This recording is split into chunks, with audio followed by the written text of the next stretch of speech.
Item ಯಾವುದೇ ಇರಲಿ try ಮಾಡಿ ಆಚಿ ಚಿಕನ್ ಮಸಾಲಾ. ಯಾದಗಿರಿಯಲ್ಲಿ ಇತ್ತೀಚೆಗೆ ಗರ್ಭಪಾತ ಪ್ರಕರಣಗಳು ಮೇಲಿಂದ ಮೇಲೆ ಜಾಸ್ತಿ ಆಗ್ತಾ ಇದೆಯಂತೆ. ಇಷ್ಟೆಲ್ಲ ಆದ ಬಳಿಕ ಈಗ ಆರೋಗ್ಯ ಇಲಾಖೆ ಅಲರ್ಟ್ ಆಗಿದೆ ಅನ್ನೋದರ ಡೀಟೇಲ್ ಸದ್ಯ ಸಿಗ್ತಾ ಇದೆ.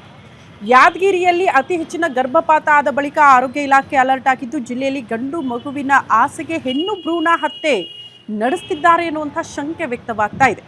2-3 ಹೆಣ್ಣು ಮಕ್ಕಳಾದ ನಂತರ ಗರ್ಭಿಣಿಯರು ಗರ್ಭಪಾತ ಮಾಡಿಸ್ಕೊಳ್ತಾ ಇರೋರ ಸಂಖ್ಯೆನೇ ಹೆಚ್ಚಳವಾಗಿದ್ದು, ಕಳೆದ 7 ತಿಂಗಳ ಅವಧಿಯಲ್ಲಿ 35 ಗರ್ಭಪಾತ ಪ್ರಕರಣಗಳು ಬೆಳಕಿಗೆ ಬಂದಿದೆ. 35 ಪ್ರಕರಣಗಳಲ್ಲಿ 15 ಗರ್ಭಪಾತ ಬಗ್ಗೆ ಯಾವುದೇ ರೀತಿಯ ದಾಖಲೆ ಕೂಡ ಸಿಕ್ಕಿಲ್ಲ. ನರ್ಸಿಂಗ್ ಹೋಮ್, ಸ್ಕ್ಯಾನಿಂಗ್ ಸೆಂಟರ್ ಮೇಲೆ ಆರೋಗ್ಯ ಇಲಾಖೆ ನಿಗಾ ಇಟ್ಟಿದ್ದು, ಯಾದಗಿರಿ ಜಿಲ್ಲೆಯಲ್ಲಿ ಬರೋಬ್ಬರಿ 56 ಸ್ಕ್ಯಾನಿಂಗ್ ಸೆಂಟರ್ಗಳಿದೆಯಂತೆ. ನರ್ಸಿಂಗ್ ಹೋಮ್, ಸ್ಕ್ಯಾನಿಂಗ್ ಸೆಂಟರ್ ಮೇಲೆ ಡಿಎಚ್ಒ ದಾಳಿ ಮಾಡಿದ್ದು, ಖುದ್ದು ಯಾದಗಿರಿ ಡಿಎಚ್ಒ ಡಾಕ್ಟರ್ ಮಹೇಶ್ ಬಿರಾದರ್ ತಂಡ ದಾಳಿ ಮಾಡಿದೆಯಂತೆ. ನಿಯಮ ಉಲ್ಲಂಘನೆ ಮಾಡಿರುವ 2 ಸ್ಕ್ಯಾನಿಂಗ್ ಸೆಂಟರ್ನ ಆಲ್ರೆಡಿ ಜಪ್ತಿ ಮಾಡಲಾಗಿದ್ದು, ದಾಳಿ ವೇಳೆ ಸ್ಕ್ಯಾನಿಂಗ್ ಸೆಂಟರ್ಗಳಲ್ಲಿ PCPNDT ಕಾಯ್ದೆ ಉಲ್ಲಂಘನೆ ಆಗಿರುವುದು ಸ್ಪಷ್ಟವಾಗಿ ಕಂಡುಬಂದಿದೆ.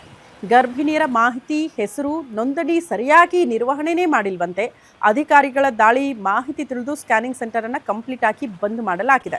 ಸ್ಕ್ಯಾನಿಂಗ್ ಸೆಂಟರ್ ಬಂದ್ ಮಾಡಿ ಎಸ್ಕೇಪ್ ಆಗೋದಕ್ಕೆ ಸಿಬ್ಬಂದಿ ಪ್ರಯತ್ನ ಪಟ್ಟರು. But DHO doctor Mahesh Biradar ಈ ಎಲ್ಲ ಮಾಹಿತಿ ಕೊಟ್ಟಿದ್ದಾರೆ. ಬಟ್ ಕ್ಲೋಸ್ ಆಗಿದ್ರು ಕೂಡ ದಾಳಿ ಮಾಡಿ ಎಲ್ಲ ದಾಖಲೆಗಳ ಪರಿಶೀಲನೆ ಆದ ಬಳಿಕ ಅಕ್ರಮ ಎಸಗಿರೋದು ಗೊತ್ತಾಗ್ತಾ ಇದ್ದಂತೆ ಆ ಸ್ಕ್ಯಾನಿಂಗ್ ಸೆಂಟರನ್ನು ಕ್ಲೋಸ್ ಮಾಡಲಾಗಿದೆ.